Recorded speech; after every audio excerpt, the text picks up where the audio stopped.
rồi số tạc cháu tiếng đạiพ่อแม่พี่น้องเนอะแค่ไม่ดีเนอะป้าฝนเองพ่อแม่พี่น้องเอ้ย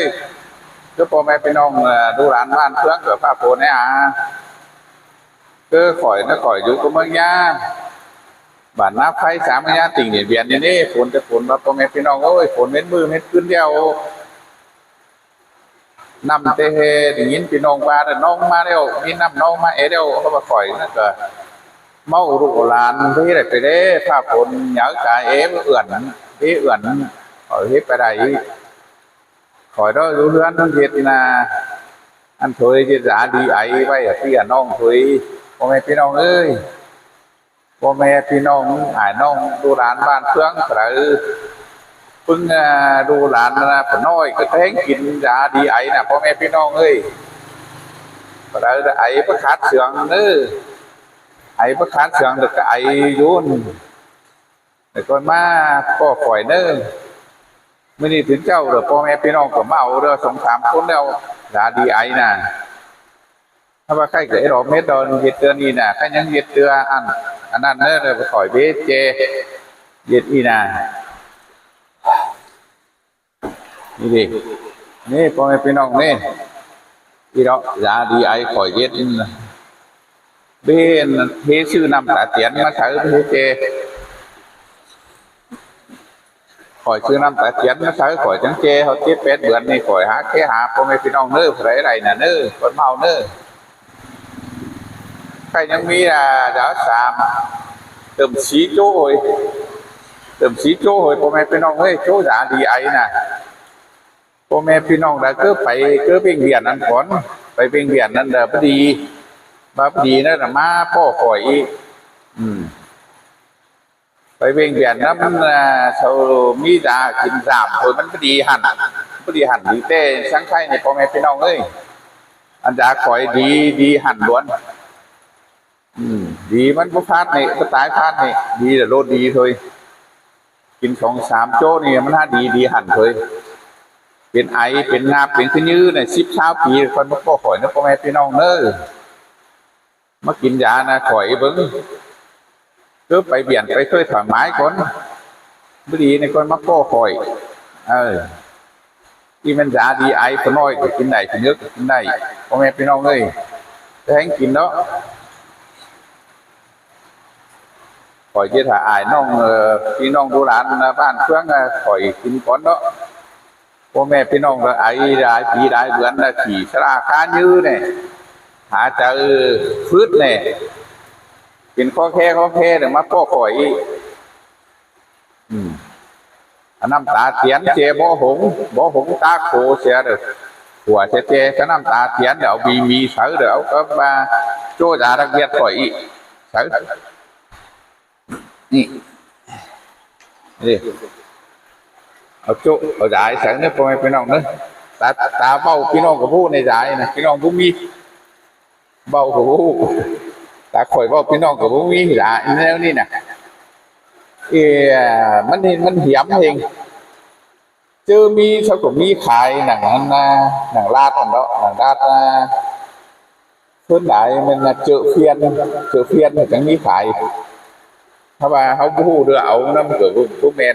นี่นะดินโกมือโกเนี่ยกั้นโกเนี่ยมันชุดยืดมึงรูมหน่อยนะนี่ก็คือด่านั่งรามยิบไปทิมหน่อยนะนั่นน่ะมันเหี่ยมของถือนี่ผมมีใครข่อยยุ่งเอาหลานมันเย็ดนะเจ้าเยอะๆไปเหอะพี่น้องเสนอพ่อแม่พี่น้องเนอเผื่ออะไรก็มาพ่อคอย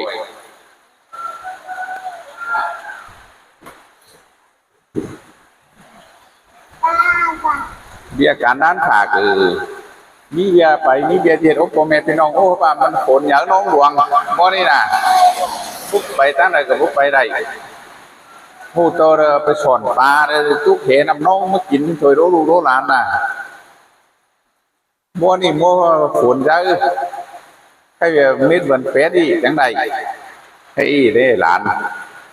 นี่หลาน2 หลาน 3 หลานอีคำหัวจุ๋ยนี่เอาหลานน้อยเดือนเคยพูดไปทางใดเดี๋ยวจะจ่าไปน้องพ่อแม่ดูหลานบ้านเพื่อนก็จะเป็นไอเด้อก็มาพ่อข่อยเนื้อ เป็นไอเนี่ยเจ็บเขียวเจ็บปุงดวงนั่นน่ะมันมาก็ข่อยอีก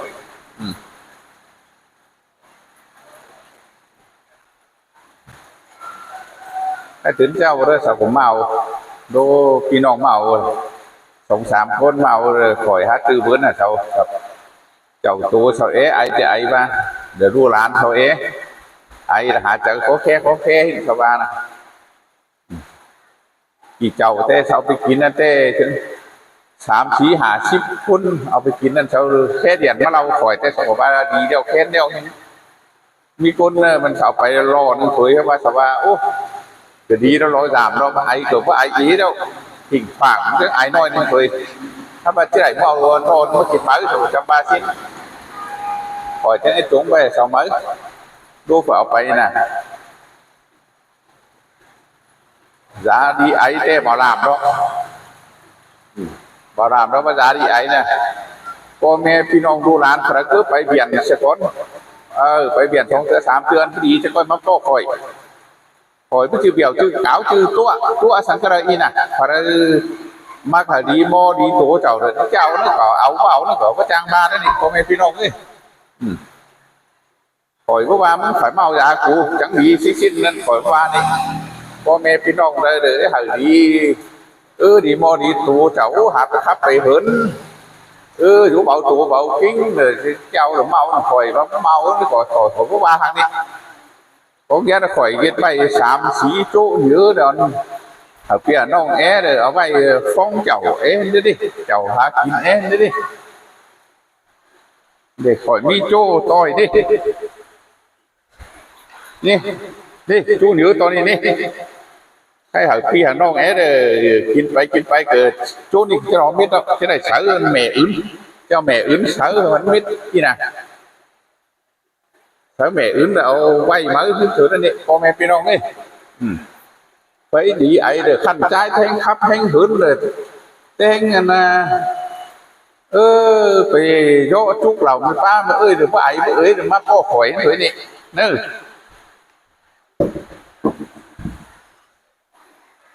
đến ấy chỉ ra nó khác rồi nó ma rồi mắt có khỏi hát tư bữa này dẫu giá là hấu diệt ẩu thuê của mày này hướng hấu diệt ẩu thuê gì nè hấu diệt ẩu rồiพี่น้องมาขายเขาเลยซื้อเอาเลยมาเย็ดเขามีแก๊กเย็ดนั่นเองจักกี่ปีก็ดีthôiเนี่ยพ่อแม่พี่น้องเนอะใครก็พ่อแม่พี่น้องตกฝนเนี่ยพ่อแม่พี่น้องเอ้ยก็เราข่อยเนอะก็ข่อยแต่ฝนเม็ดมือเม็ดขึ้นหรอกเพื่อเอื่อนแล้วหามาthôiอันนั้นพ่อแม่พี่น้องเนอะกำเอิญพ่อแม่พี่น้องก็ดังอีกแก่ก่อยนะพ่อแม่พี่น้องเนอะ